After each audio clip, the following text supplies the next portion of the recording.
رمضان آ رہا ہے، تیاری کرو. جیسے حج پر جانے سے پہلے معافیاں مانگتے ہو، رمضان سے پہلے بھی ایک دوسرے سے معافی مانگو، ایک دوسرے کو معاف کرو، ایک دوسرے کو درگزر کرو، خود جا کے معافی مانگ لو. اللہ آپ کا مقام اونچا کر دے گا، مرتبہ اونچا کر دے گا.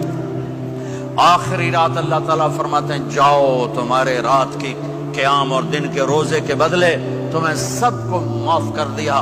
مانگو. اور ایک رات اللہ نے شب قدر بنائی جو 1000 راتوں کے برابر کر دی. وہ آج آپ کی تو راتیں ہی بڑی چھوٹی ہیں، 5 راتیں جاگ لو، 3 گھنٹے دی بھی نہیں رات ہوندی، تو 5 راتیں جاگ لو، 21 23 25 27 29 ان میں سے ایک رات ضرور شب قدر ہوگی.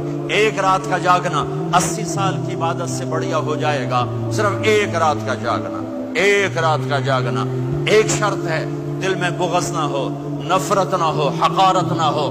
کسی مسلمان کو حقیر نہ جانو، بلکہ کسی انسان کو حقیر نہ جانو، تو آپ کی بندگی اللہ کی بارگاہ میں پہنچ کر آپ کے مقام کو اونچا کر دیں گی.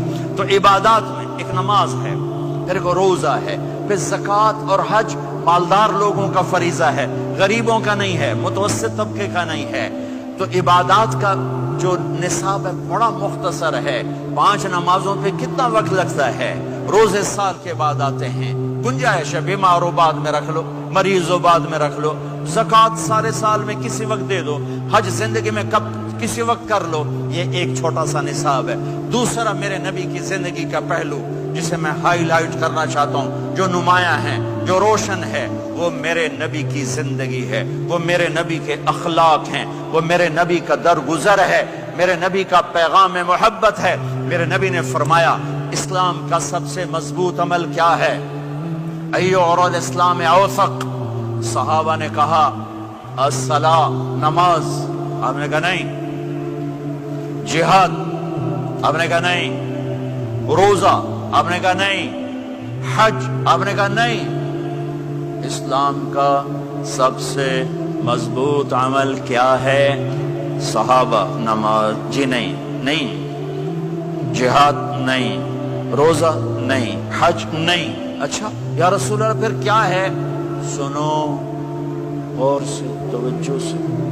میرے نبی نے فرمایا اسلام کا سب سے مضبوط عمل آپس میں محبت کرنا ہے.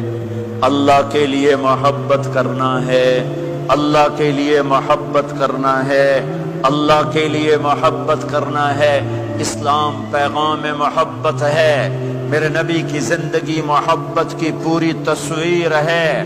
کسی سے نفرت نہیں، بغض اللہ کے لیے، محبت اللہ کے لیے. یہ اسلام کا سب سے مضبوط عمل ہے. میرے بھائیوں، میری بہنوں، اب دور دراز جگہ میں ہو، اب آپ یہیں کے، جن کے پاس پاسپورٹ ہیں وہ یہیں کے شہری ہیں. یہ آپ کا دیس ہے، یہ آپ کا وطن ہے. اسے محبت سے بھرو. پاکستان کی نفرتیں یہاں نہ زندہ کرو، ہندوستان کی نفرتیں، بنگال کی نفرتیں یہاں مت زندہ کرو. آپس میں امت بن کے رہو، مذہب کے نام پہ مت لڑو. یورپ میں یہ آگ لگی ہوئی ہے. میں بہت عرصے کے بعد آیا ہوں، مجھے نہیں پتا کہ یہاں مذہبی نفرت ہے یا نہیں ہے، لیکن چونکہ یورپ میں بہت دفعہ جانا ہوتا ہے، ہر سال ہوتا ہے، وہاں یہ جھگڑے، نفرتیں، ہماری مسجد، تمہاری مسجد، ان کے پیچھے نماز نہیں، ان کے پیچھے نماز نہیں، یہ تو مسلمان ہی نہیں، یہ تو گستاخ رسول ہیں، یہ وہابی ہیں، یہ کافر ہیں. دیکھو میں ہاتھ جوڑتا ہوں، امت بن کے رہو، امت بن کے رہو، مومن بن کے رہو، مسلم بن کے رہو، مومنہ بن کے رہو، مسلمہ بن کے رہو. اختلاف رائے کو برداشت کرو. یہاں چاند کے مسئلے میں اختلاف ہوتا ہے، روزے کے ٹائم میں اختلاف ہوتا ہے. علماء سے کہتا ہوں اس اختلاف کو مٹھاؤ. جس میں سہولت ہو سارے وہ لے لو.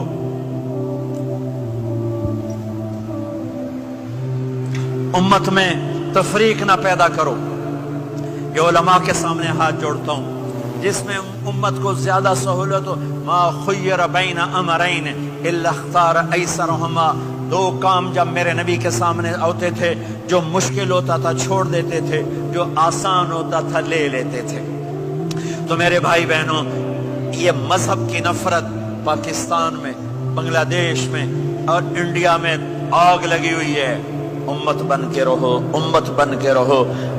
اگر آپ اور میرا مسائل میں اختلاف ہے تو یہ ہماری محبت کو نہ ختم کرے، ہمارے تعلق کو نہ ختم کرے، ہماری نفرتیں نہ پیدا ہوں۔ اختلاف رہا شروع سے تھا، آج بھی ہے، آئندہ بھی رہے گا، لیکن اللہ کے واسطے، اللہ کے واسطے، اللہ کے واسطے اس کو محبت میں بدلو، اس سے محبت میں بدلو، اس سے محبت میں بدلو۔